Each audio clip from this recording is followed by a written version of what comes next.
Good day everyone. My name is Sumit Umre. So today I am going to introduce you with an Android. So what is an Android? Is it a device, a programming language or something else? So many people think like that Android is a device or a programming language using which we can develop an application and deploy it. But Android is not a programming language or a device. Android is an operating system. So this is an formal definition of an Android. Android is an open source operating system based on Linux kernel developed for the mobile devices such as a smartphone as well as the tablets, smart cars, smart TVs, etc. So nowadays Android is one of the most widely used mobile OS. Now I want to introduce you some key historical points of an Android. So Android was initially developed by the Android Incorporate, which was founded by the Andy Rubin and his four friends in 2003. However, in 2008, Google acquired the Android Incorporate. In 2007, the Open Handset Alliance was formed by the Google and other companies to support the development and adoption of the Android platform. And in 2008, the first commercial Android device, the HTC Dream, was released. In upcoming slides, we are going to discuss about what is a open source, what is mean by operating system, and why Android is Linux kernel based operating system. And after that, we are going to discuss about the Open Handset Alliance. So this is an formal definition of an operating system. An operating system or OS is the software program that enables a hardware to communicate and operate with the software. Operating system is an interface between the user and hardware. Operating system provides a software platform on the top of which other program called application program can run. And operating system provides many services using which user can easily perform some tasks.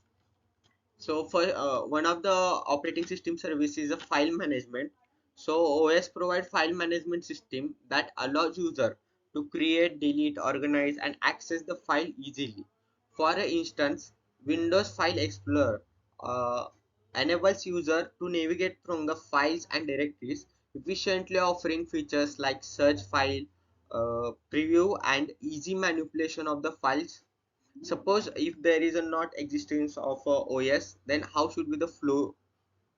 So user would have to directly interface with the hardware components like CPU, memory storage without any standardized drivers or interfaces, making it incredibly complex and error prone. So basically operating system जो आहे तो user म्हणजे जो end user आहे जो कॉम्प्युटरला use करणार आहे आणि जे कॉम्प्युटरच्या हार्डवेअर आहे ह्या दोन्ही मधला इंटरफेस बनतो. इंटरफेस म्हणजे मध्यस्थी बनतो. तर सपोज युजरला जो इनबिल्ट आपला स्पीकर आहे पीसी मधला किंवा लॅपटॉप मधला त्याला व्हॉल्यूम इन्क्रीज करायचं आहे. तर युजरला जर ऑपरेटिंग सिस्टीम असलं तर तो युजिंग ऑपरेटिंग सिस्टीम तो डायरेक्टली इन्क्रीज करू शकतो व्हॉल्यूम. पण जर ऑपरेटिंग सिस्टीम एक्झिस्ट करत नाही तर युजरला दरवेळेस सेपरेट प्रोग्राम लिहावा लागेल की असं असं तू ह्या प्रोग्राम यूज करून तू व्हॉल्यूम वाढव. तर जे की कॉम्प्लेक्स बनत जाईल. तर त्यामुळे ऑपरेटिंग सिस्टीम असे काही प्री डिफाईन्ड सर्व्हिसेस प्रोव्हाइड करतो जे की नेसेसरी आहे डे टू डे लाईफ मध्ये. जसे की फाईल मॅनेजमेंट असेल, त्यानंतर दुसरं जे काय मेन काम करतो ते रिसोर्स अलोकेशन. समजा एक जर प्रिंटर असेल तो मल्टिपल प्रोसेसर्स म्हणजे मल्टिपल प्रोग्राम्स ऍप्लिकेशन प्रोग्राम जे आहेत ते यूज करत असतील. जसे की विंडोज, मी एका ठिकाणी विंडोजचा वर्ड ओपन केला, दुसरीकडे WPS चा वर्ड ओपन केला. तर WPS ऑफिस पण प्रिंटरला ऍक्सेस करायला चाललाय आणि वर्ड पण प्रिंटरला ऍक्सेस करायला चाललाय. तर ऑपरेटिंग सिस्टीमचं काम आहे की तो प्रिंटर कधी WPS ऑफिसला द्यायचा आणि कधी मायक्रोसॉफ्ट वर्डला द्यायचा. तर हे जे काही रिसोर्स मॅनेजमेंटचं काम असेल आणि जे बेसिक सर्व्हिसेस प्रोव्हाइड करत असेल तर हे सर्व काम ऑपरेटिंग सिस्टीम करतं. तर त्यामुळे ऑपरेटिंग सिस्टीम हे इसेन्शियल पार्ट आहे कोणत्याही सिस्टीमचं. तर आपण नेक्स्ट स्लाइड मध्ये what is a open source and what is a Linux operating system पाहणार आहे. So what is an open source? तर the source code of computer program is made available free of charge to the general public, and a user can view the code that comprises the software and any kind of changes to it they want. Anyone can take the source code and distribute their own program from it.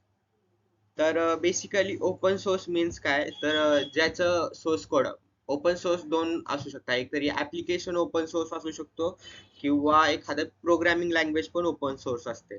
तर operating system जो आहे तो Linux operating system हा open source आहे. Android operating system हा open source आहे.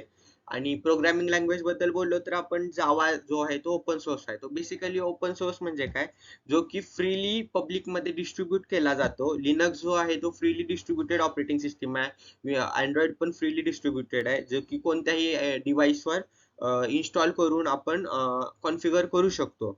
पण तसं अदर एक्झाम्पल जसं की विंडोज, जो की फ्री ऑफ ओपन सोर्स नाही आहे आणि फ्री ऑफ कॉस्ट नाही आहे. जर तुम्हाला विंडोज तुमच्या सिस्टीमवर पाहिजे असेल तर तुम्हाला विंडोज ऍक्टिव्हेशन की लागते, तर लायसन लागतं एखाद्या प्रकारचं, तर ते ओपन सोर्स नसतात. तर लिनक्स जो आहे तो ओपन सोर्स आहे, म्हणजे लिनक्सचा जो कोड आहे तो फ्रीली ओपन आहे. ज्याच्यामध्ये आपण पाहिजे तसे चेंजेस करून लिनक्सचे मल्टिपल फ्लेवर्स आणू शकतो. तर लिनक्स ओपन सोर्स आहे म्हणून त्याचे भरपूर फ्लेवर्स आलेले आहेत, जसे की उबंटू आहे, काली लिनक्स आहे आणि भरपूर त्याचे फ्लेवर्स आलेले आहेत. फ्लेवर्स म्हणजे व्हर्जन्स म्हणू शकतो आपण. तर सेकंडली एक्झाम्पल आहे की जावा, जसं की जावाचा आपण सोर्स कोड चेंज करू शकतो आणि जावाच्या कोडमध्ये आपण जसे पाहिजे तसं कस्टमायझेशन करू शकतो. तसेच जे ओपन सोर्स लँग्वेजेस किंवा ऍप्लिकेशन असतात त्यांच्यामध्ये आपण चेंजेस करू शकतो. So let's move towards the Linux operating system.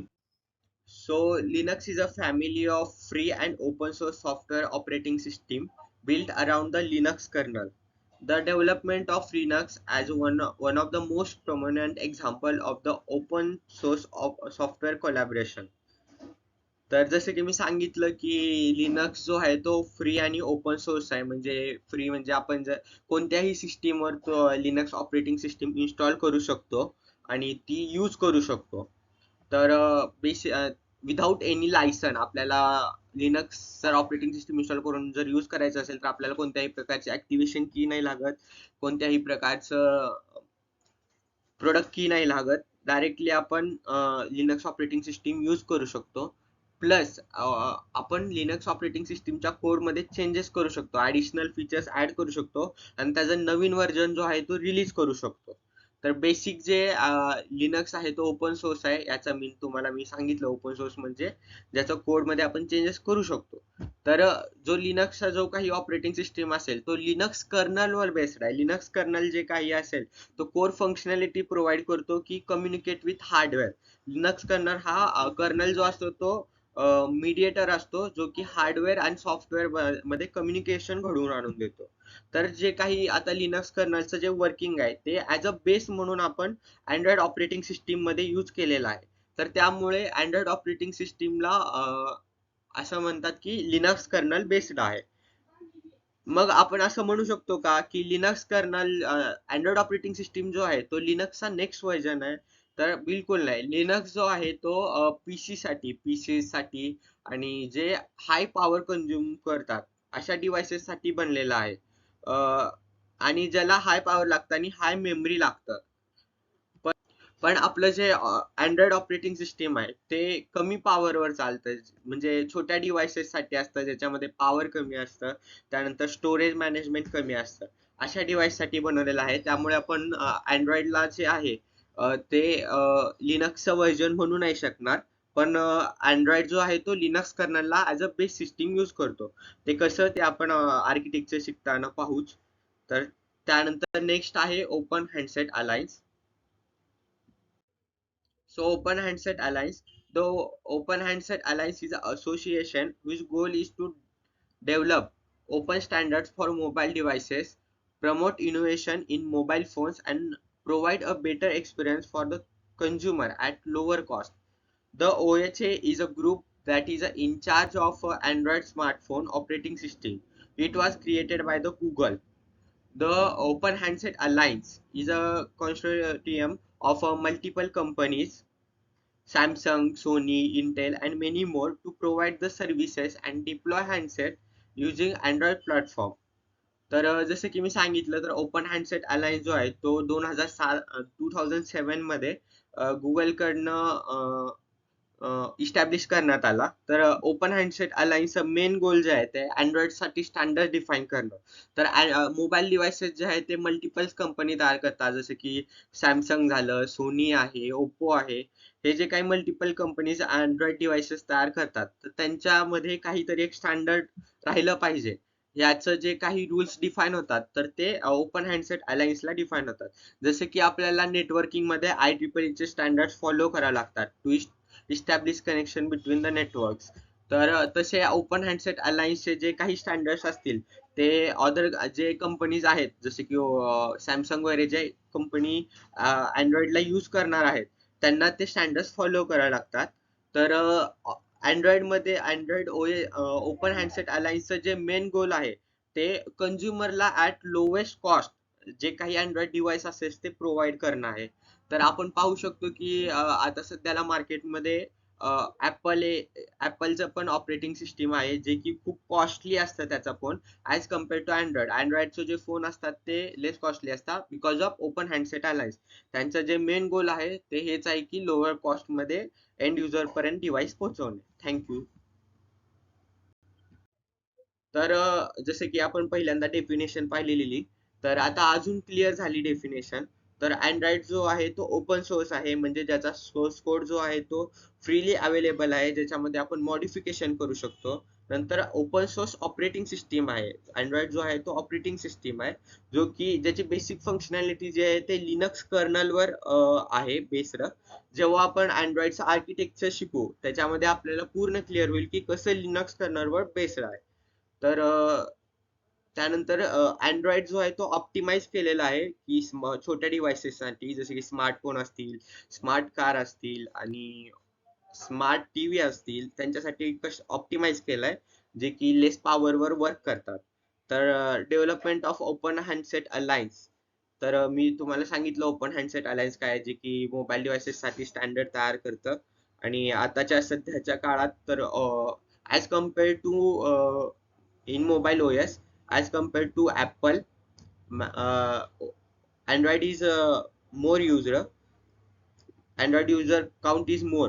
कारण Android जो आहे तो स्वस्त आहे. कारण ओपन हँडसेटचे हँडसेट अलायन्सचे जर तुम्ही काही स्टँडर्ड्स बघितले तर त्यात त्यांचं जे मेन गोल आहे ते कमीत कमी पैशांमध्ये लोकांना चांगले फॅसिलिटीज प्रोव्हाइड करणे येतं. त्यामुळे अँड्रॉइड जे आहे ते खूप स्वस्त आहे ॲज कम्पेअर टू ॲपल. तर this is all about the Android. So thank you.